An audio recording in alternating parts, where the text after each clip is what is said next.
अभी तुम्हारी छोटी घर में सिलाई मशीन ऐसी आवाज़ करती है तो 2 मिनट में आवाज़ की कैसे बंद करे? चाचा ये देखो, क्या पूरा नट ढीला हो गया छोटी मशीन का, उसको अपन को टाइट करना। ये नट उससे आवाज़ कर रही मशीन देखो।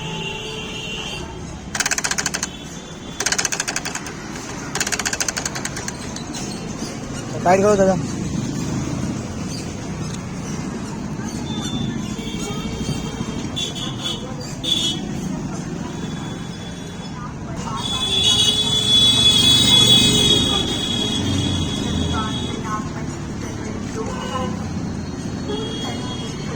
अब चलाओ दादा।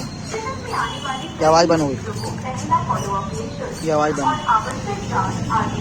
चलाओ दादा, ये आवाज़ बंद हो गई बेटी मशीन।